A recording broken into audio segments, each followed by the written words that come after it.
Like every year, and absolutely for the last many years, London Excels has been seeing the biggest war games convention in the country.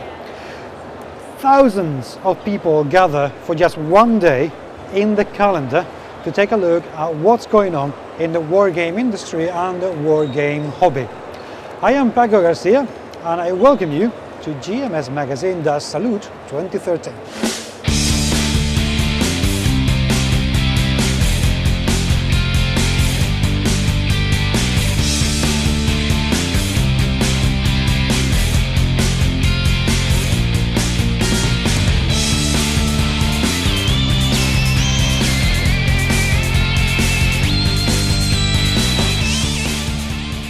Salute is not the same without the traders that make it, and the traders would not be the same without the charisma of Mike, Leisure Games Mike, friend of the show. Hello Mike, how are you doing? Hello Paco. Very well, very tired by this point, but having fun as always. How is it going for you guys? This year has been a lot busier than last year, hasn't it? I think it has, yes. It's always very hard to tell until you get back and see what you've actually sold, but it does seem to have been very busy. It's funny, very first thing in the morning, I looked around and thought, it's dead, there's nobody here. But then suddenly everyone descended on us, and we've had people at the stand pretty much constantly since then. Well, I mean, I came this morning and I could barely talk to you because it was completely full of everything. And you have noticeably less games now than you did earlier. So obviously people are buying. Yes, yeah, they seem to be. We've certainly been selling lots of the popular board games. We've got demonstrations of the new Relic game, the Talisman Warhammer 40,000 game. That's been going well. How are you finding? I mean, it's a question that I've always wanted to ask you and I've always forgotten, so I'm going to ask it now. Do you see a different kind of crowd in a place like Salute compared to a different convention like the UK Games Expo or Dragon Meet? Or is it the same people coming to all the shows? You do get some of the same people coming to all of them, but the majority of the crowd here, a miniatures game like War Games convention like Salute, most of the customers are a different crowd. There's certainly a lot of the old faces that you see at all the shows, whatever type they are. And do you sell the same sort of games, or do you see that there is a different pandering towards a specific type of games? Generally speaking, we're selling the same at all of them, but there's definitely a sort of bias towards different types. Like at Salute, we will sell more of the sort of war orientated games, more so than the general interest type board games. What's next for you guys? Because you're obviously busy as ever. I know you're going to be at the UK Games Expo. Are things getting better for the gaming industry and for shops in general? People seem to still be playing games, and there are lots of good new games coming out all the time still. So far this year, the convention scene seems to have been very busy, as you see today. So I think things are looking good, yeah. Excellent. Well, I hope things continue. You obviously are getting still an awful lot of interest. I will be seeing you at the UK Games Expo, and no doubt I will be asking you more awkward questions, which I know you like. So, hey, best of luck. I hope the Relic is going down well. Okay, thanks very much. Look forward to seeing you at the Expo.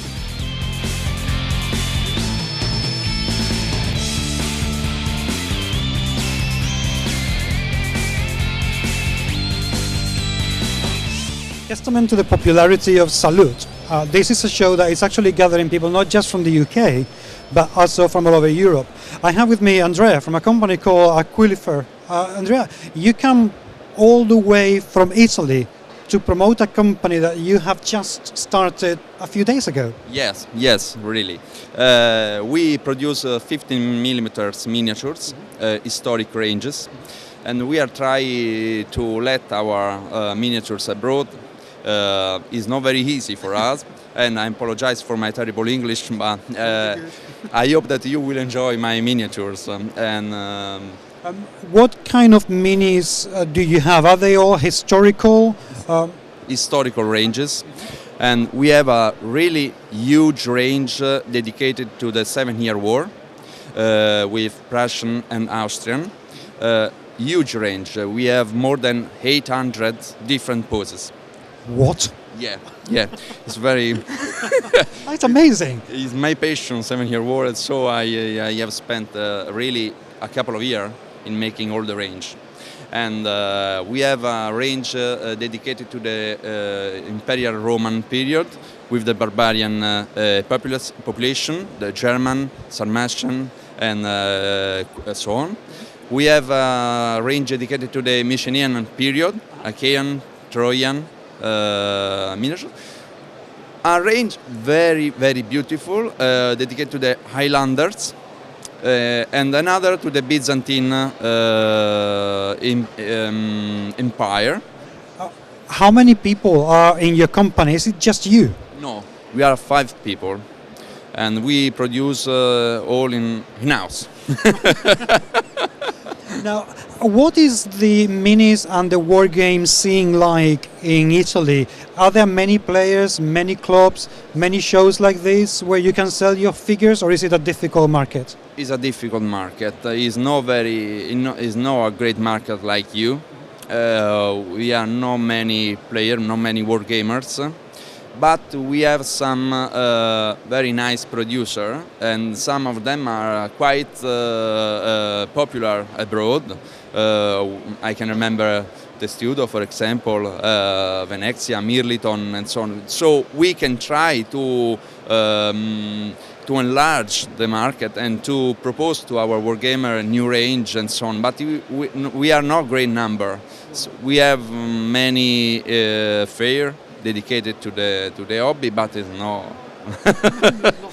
nothing absolutely similar to this. So for us it's very important to let that the people abroad know us and our production, and we hope that they will enjoy it. I'm sure they will. At the moment, are you selling in Italy and any other country, or are you just in Italy? No, in Italy and Europe. Honestly, we are trying to find some distributors for England and the rest of Europe and for United States, because the PNP costs are not very, very cheap from Italy. So if we can find a distributor, it will make more easy for English wargamer and European wargamer to buy them. But if you want, you can order direct to us with our website and email, and we will send you our miniatures. What's your website? How can people get hold of you if they want to take a look at your minis? The site is www.aquilifur.eu. Perfect. Well, best of luck. I really hope the show will be very, very successful. And fingers crossed that you will get a distributor like now. I hope so. I hope so. Thank you very much for your attention. It's a pleasure. Thank you. Thank you. Thank you a lot.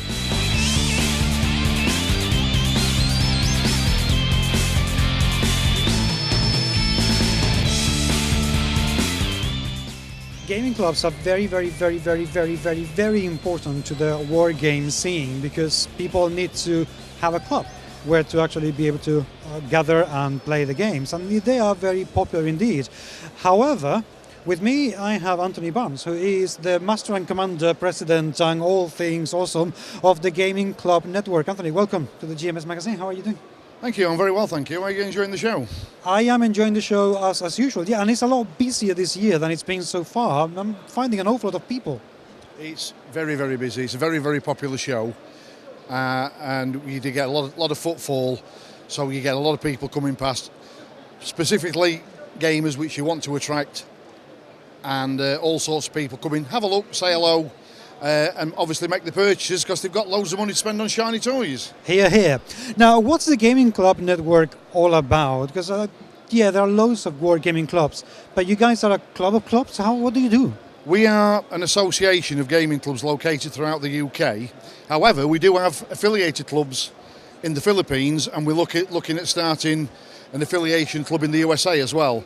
Although our rules and regulations are different for each country, so we're in the process of looking at that. But basically what we are is an association of clubs that represent member clubs. We offer discount packages for insurance, we'll promote clubs, we come along to the gaming club with the gaming club network stand, we represent clubs, we offer them advice, guidance, basically trying to get a more interactive gaming community, having clubs interact with each other, get different regions into gaming and attract more clubs into the network. We currently have about 150 clubs into the network, but we're trying to get more. The more clubs we can get into the network, the more clubs we can get interacting together, and it's all about promoting the tabletop gaming hobby in all its forms. And the more clubs we can get, the better we're able to do that. What sort of clubs are members of your network at the moment? There's all sorts of clubs. You get clubs that play nothing but Games Workshop's 40k, or we'll have clubs that play nothing but historical games.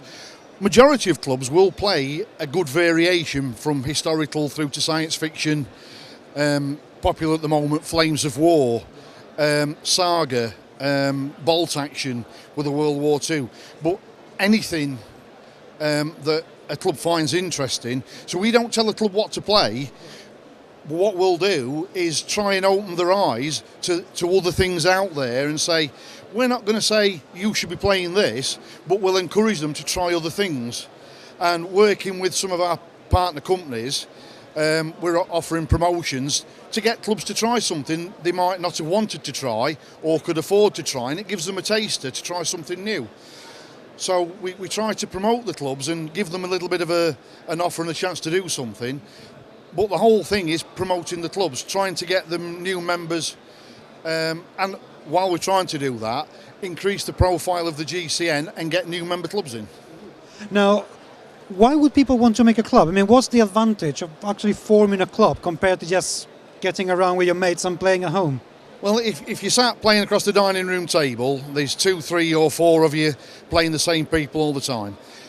You get into a club, there's a larger amount of people playing different games, and it's a bigger social aspect, because you've got a number of people that might not know each other outside of the club but get together regularly. We have member clubs that've got 7 or 8 members, we have clubs of 60 or 70 members, but it's a social aspect, it's a very social hobby, and it's getting people to interact with each other. So rather than playing at home or sat playing on a console with other people that they don't meet face to face, to get into a club, to interact with other people and play systems that might be brought in by somebody else that they haven't tried, and it opens their eyes and their minds to something new, and it's just the whole interaction and the socialisation, which you don't get if you're playing at home across your tabletop with a couple of people. How difficult and how complex is the club creation process? It's very, very simple. Since the CRB Disclosure and Barring Service, it's called now, has relaxed its rules, the whole administration process is very simple, it's very quick and very easy. You have to meet some minimum requirements. There are a set number of requirements. For example, you have to have at least 3 committee members, you have to have a venue with public liability insurance, but that's about it. So providing you meet those requirements, your club can become a member, and when your club's a member, we'll represent your club, promote your club. We have loads of clubs that have been joining that run large wargame shows. So we're trying to promote their shows through our newsletters and our publications, and again expand the nature of the hobby, the awareness of the hobby through the shows, through the clubs and through the network. Is the club demographic mostly war games, or are you finding that there is a balance between war games, role-playing games and board games? A lot of the clubs in the network will have a balance. My own club, as an example, has a large board gaming group, an RPG group, and tabletop gamers. We have a couple of clubs that play nothing but card games. That's their choice. But majority of clubs will play a multitude of systems. We get a couple of clubs that will play nothing but RPGs, but by and large, it's the demographic is within the club they'll all play something different. So there's different systems, different time periods, or different genres, as well as the RPGs and the board gaming. If people wanted to get in touch with you guys and find out more about the GCN, how could they do it? We have a Facebook page, which if you go online on Facebook and look for the Gaming Club Network, you'll find us. We have a website. If you do a Google search online, you will find us. It will pull up the website. So from easy to contact. So from here to the US and then to the rest of the world, hopefully. Hopefully, with the conversations we've had this week, we might be looking at, we need 3 member clubs in a country to start so you can form a council. Once we've got those 3 member clubs, they can then expand it. So hopefully we've got the 3 member clubs in the USA, which we can do the USA GCN, and then we're looking at Belgium, Holland and Spain. We've had inquiries from, but we need 3 clubs. So if we can get a core of clubs and a couple of dedicated individuals, there's no reason why the whole thing couldn't become global. You heard that here first, ladies and gentlemen. Get in touch, get your clubbing, and let's get the CGN going.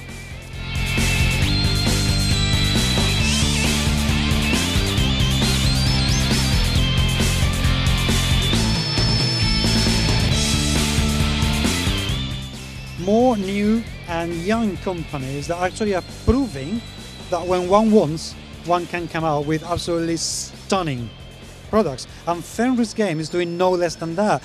Ian, you started the company not... 5 years ago. I mean, I've been trading as Fenris for a long time. I used to do writing for games, I used to do PBM games, that kind of stuff. It's only 5 years that I've been doing this full time. I've been doing it 10 years as a part-time thing while I was doing my previous job. But yeah, 5 years full-time as Fenris Games, yeah. Which is not a huge length of time by any means. No, not at all, not at all. Also, you started on a full-time basis pretty much when Recession did. Pretty much, yeah. I mean, essentially because the model-making studio I was working for at the time was bitten by the Recession. And although I was the workshop manager and had been for 17 years, I was basically in a position where there was no work. So I'd been doing my Fenris stuff as a part-time thing, as a pocket money thing, really, for 4 or 5 years prior to that. And I just thought, if I don't make the effort to do this full-time, I'm never going to do it. So yeah, I took the plunge and went full-time into it. And you've been going from strength to strength. I mean, even if it's just you and one other sculpture, but you are doing fairly well. Yeah. I mean, considering the general, global market and everything else, my sales are building month on month. The profile's building all the time. We're broadening the range. I'm suddenly getting a lot of deals with other companies coming together. Like we're now the UK importer for Bronze Age miniatures. I'm the only show promoter of statuesque miniatures, and that's in addition to our own range and the Cthulhu stuff that I think you want to talk to us about. I do indeed. But before we go into that, you also have Goblin Aid. Yes. Tell us a little bit about Goblin Aid. For people who haven't heard about it, Kev Adams, who sculpted and pretty much defined the look of goblins and orcs for Citadel back in the early days through the 80s, and has since worked for various other companies within the UK and abroad, was attacked and assaulted in his own home while he was sculpting by 3 young lads, and he was attacked with knuckle dusters and a knife, 2 broken cheekbones, his eye dropped out of its socket, he was stabbed and lots of injuries anyway, and as a result of that obviously he's unable to work. He's had surgery, his eyesight has been saved. Unfortunately he's suffering with post-traumatic stress, not least because it's bad enough being attacked, but to be in your own home at the time, he's not in a good way. Kev's been a mate for years, he's sculpted for me on and off for years. I've known him before he was sculpting for me, and obviously within the community he's been a big influence on a lot of people, on a lot of styles, and he's one of those people who everybody's painted a Kev Adams mini. So yeah, we initially, myself and another friend, John, we decided we were just going to do a bit of a whip round and get cards together and let Kev know that he'd got some support, But it quickly morphed into, somebody said, I'll sculpt you a goblin and you can raffle it for charity. And before we knew it, we'd got people offering to sculpt for us. So we set up a Facebook page, and in the space of a week we got something like 1,200 new followers, and we got at last count, I believe 36 goblins been sculpted. Everyone has donated, obviously, their time for nothing. Railpath of Europe have offered to do all the casting for us. And the aim is that next month, once this is out of the way, we're going to produce a limited time release box set of 35, however many goblins, all the profits from which are going straight to Kev. So Kev will have enough money to get by for 2 or 3 months while he heals and gets over and whatever. And we've also we've done a couple of eBay raffles, and we've done a collection today for badges and that kind of thing. So Kev's had a few quid already, and it's helping him, and What a fantastic thing to do. Yeah, well, I mean, as I said, he's a mate, and he's been so influential on the hobby, and as I say, everybody's got Kev's stuff in their collection. So I think that's why we've had the response that we have, is that people just feel that kind of emotional connection to his work and to him as well, whether they know him or not. So. Well, that's absolutely fantastic. So I'm really, really proud of that. That's absolutely brilliant. Now, Cthulhu Wars. Yes, this has been the hardest job of my life, keeping this quiet for 6 months. Because obviously, basically what it is, 6 months ago, I came into work to an email. Hi there, my name's Sandy Peterson, you may have heard of me. Well, okay, yeah, duh. I'm producing a new game. I need some miniatures made for it. Would you like to do the official miniatures for my new Cthulhu Wars game? So I thought about it for about a nanosecond. And yeah, so we've basically been doing a lot of sculpting of our own. We've been hoovering up as many freelancers as were available to do work as well. And essentially this weekend is, as I understand it, the worldwide press release for Cthulhu Wars. So there are going to be full details online. If not this weekend, then certainly next week. There's a dedicated Cthulhu Wars website. There's a dedicated Facebook page, and yeah, so it's going to be, blanket coverage. Essentially, what the game is Sandy's next step on from Call of Cthulhu the RPG, and what he's doing is a board game. Cthulhu Wars is the name of it, and it's something He's done a lot of board game writing before. He's done a lot of video game writing before, as well as RPGs. He's worked on Age of Empires, Civilization, Doom, Quake, that kind of stuff. He knows how to write a game, one way or another. And obviously, still loves his Cthulhu. And fortunately for us, he'd seen some of our Deep One miniatures that we made about 5 years ago, and he loved them. And we got a letter from him at the time saying he thought they were the best Deep Ones he'd ever seen. So we knew we were on the right track in terms of designs. And when he came to look at the miniatures for the game, he kind of asked around friends and said, who do I need to go to get these miniatures made? And out of any miniatures company in the world, a mutual friend suggested us to him, and he remembered the Deep Ones, and he said, yeah, that's where we'll go. The board game is, I believe it's a 3 foot by 2 foot board, so it's a big tabletop board with 80 miniatures, several of which, as I say, I'll repeat. So, for instance, the Cthulhu faction gets 1 Cthulhu, 2 or 3 Shoggoths, 6 or 7 Deep Ones, and 6 cultists. And the cultist model is repeated across the factions, but the idea is in the box you will get a blue faction, a yellow faction, a red faction, and a green faction, each cast in a different coloured plastic. So out of the box, they're recognisably a different team.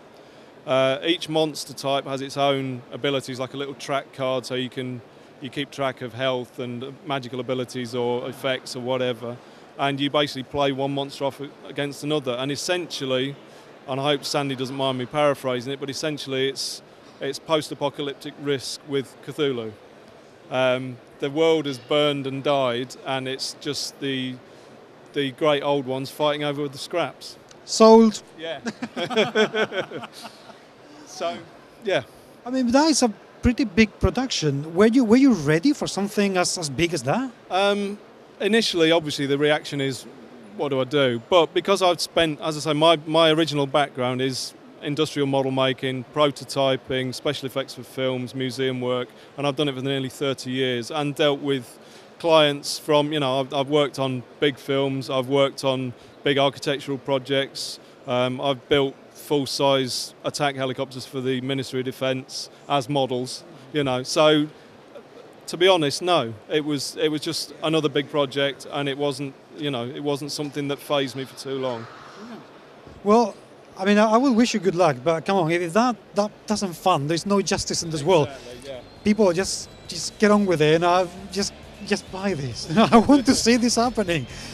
Congratulations! I really hope they will go amazing, and I look forward to see what else you guys come up with. Thank you very much.